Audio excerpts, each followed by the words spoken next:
country garden, we're using those same principles that I'm using today, which what you call food forests. So it's not a new idea. And they were using them in the Amazon jungle. Before Ernest went there, they were using it when the clearing came. They used those principles to reforest and to put more food into their forest. We're just developing them and put, like, you know.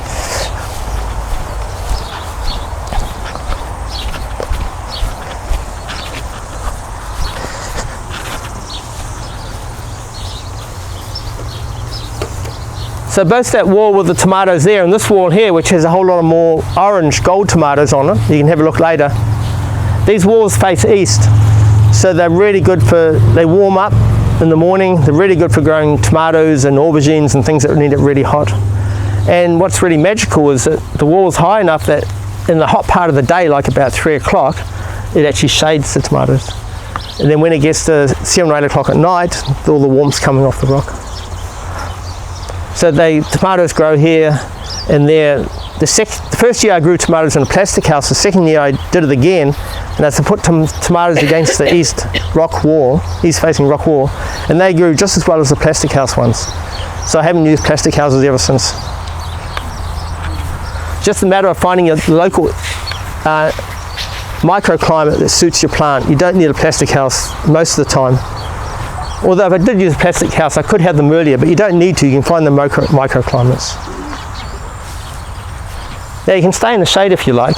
The next bit is this garden here, but you can stay in the shade. It is really hot at the moment, isn't it?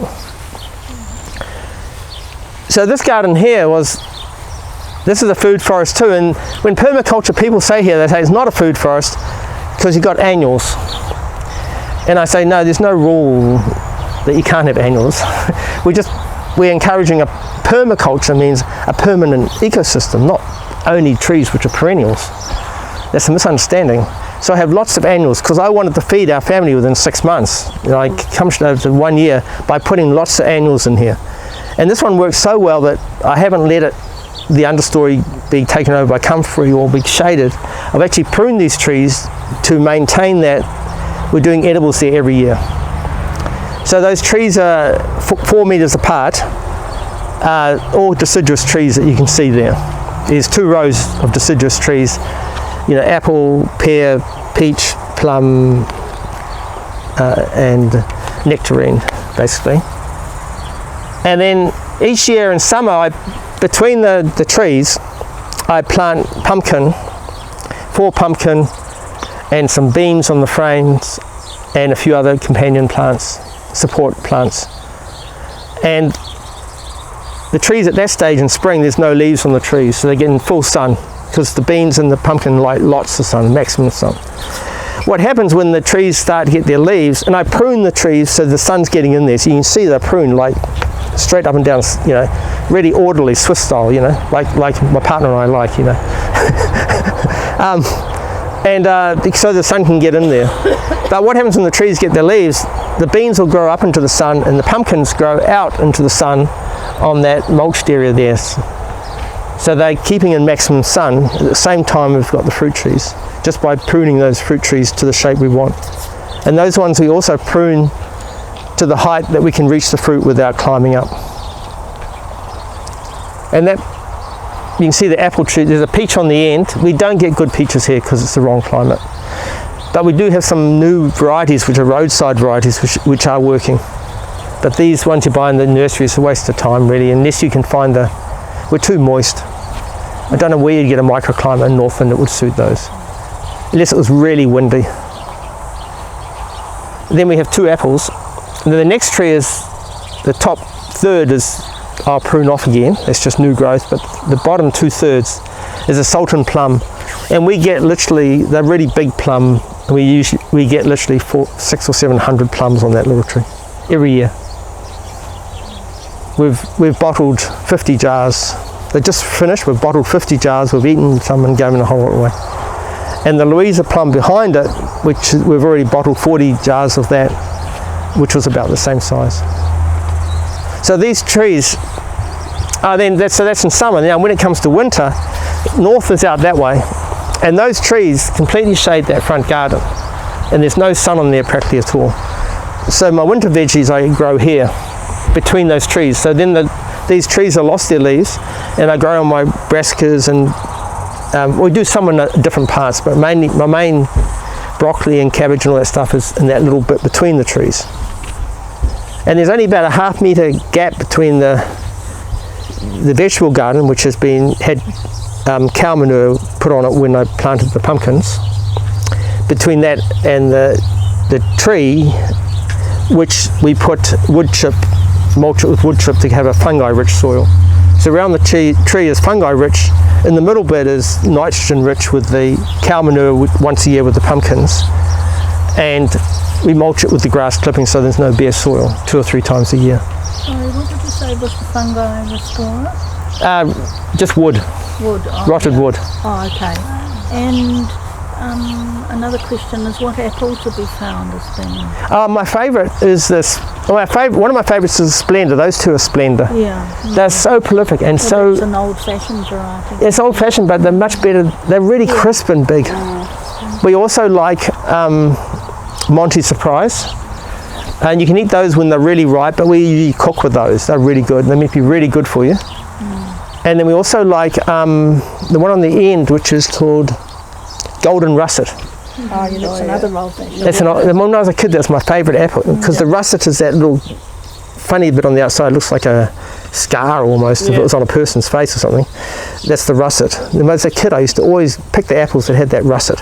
And there's this golden russet where mostly 2/3 of the apple is that russet, really sweet. We have 14 varieties altogether, but and we have 2 early varieties which we are picking at Christmas time. And one of those, Vale's early apple, is really good. We get at least 2 crops a year off it. We get a crop at Christmas time and a crop in autumn. That's good. And this year it looks like we're going to get a 3rd crop in the middle of the year. Because we've just about picked the first crop and it's sending out more blossom. And I think we'll get I don't think that's an autumn crop. I think we might get 3 crops this year, but we get at least 2 crops each year. And the Vale's early is really crunchy apple. A lot of the very early ones are kind of a bit mushy, but the Vale's early is really crisp and beautiful. They're a bit smaller, but that's perfect for the kids for their lunch boxes. So that's a good one to get, the Vale's early actually. But we have 14 types altogether, varieties. So that's really successful. That's probably our most productive garden, because we get all our most of our pumpkins, 2/3 of our pumpkins out of that. We get half our beans, and in winter we get 2/3 or 3/4 of our winter veggies. Our standard winter veggies, not the special ones which we kind of grow everywhere. And we get most of our fruit off that, really. Just that little strip. And then there's 2 rows. The first row has the annuals. And the second row is just fruit trees, because underneath there now it's almost completely shaded, like up here. And then at the back we have the citrus, and the citrus need the sun in winter. And when the citrus needs sun, all those trees have lost their leaves, and the sun goes into the citrus row at the back. And then we look out in there. We don't look at the apples. We look out at all these oranges and lemons and things.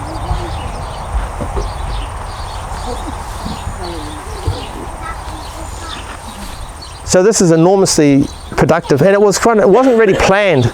The first year I just wanted to cover the ground, so I just put some stuff in the ground. And then, so it wasn't actually, I didn't consciously think of this idea. I just did it the first year, and it's so good I did it the second year, and now it's so good you keep going it. Did you have kikuyu in that area? Yeah, very bad kikuyu. Yeah, so what did you do? We actually, in that area, because it was such a big area, where the paths are and the pumpkins sitting, we put carpet down with mulch on top. Where the trees are, we dug all the rock and kikuyu out, 2 hours per tree. And then, but now that's the original soil with no kikuyu and no carpet and we mulch what we want for the different trees.